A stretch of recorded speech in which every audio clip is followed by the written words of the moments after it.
When you were a child, do you ever go to a birthday party with a hired magician? A person who would, do tricks with cards and coins, or if they were especially professional, they might bring an animal or two along. You know, the adults in the room recognized that this was just a show, that it was simply entertainment, and that there was no real information to be gotten from this. However, the children would be entirely enamored. They would say, "How would you do that?" And then the magician would say, "Oh, well, I can't tell you because it's magic." Unfortunately, I think Trump supporters kind of see him as a real life magician. Not to mention the fact that, they idolize him, and the things that he can do.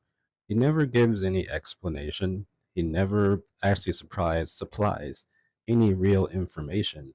It's simply, I do this because I have this knowledge that you don't have. And if you did have this knowledge, then you would understand where I was coming from.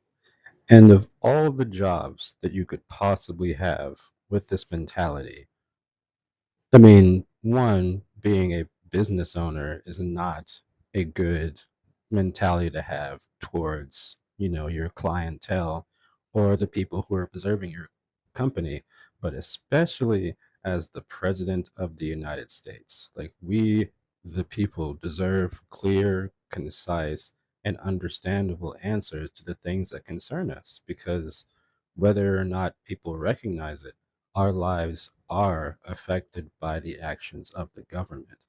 I feel it's so sad to see this that many people feel like whatever happens in Washington D.C. does not affect their lives, or really whatever happens in any sort of government, whether it be county, local, state, district, or nationally. They just feel like whatever happens doesn't affect them as long as they, have food in their refrigerator and they have a car to drive, then they're totally fine, and a place to stay, that is.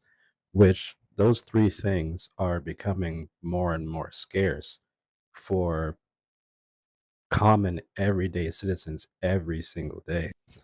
And I feel like the big it's not even a finale because this presidency isn't over.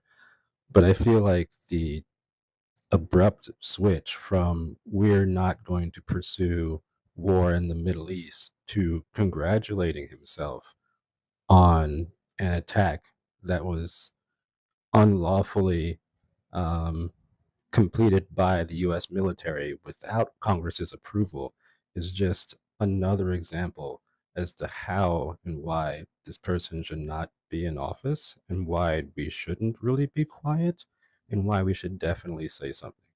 And I recognize that a lot of people, namely Trump supporters, are going to be rather upset, even if they do come across this in my comments.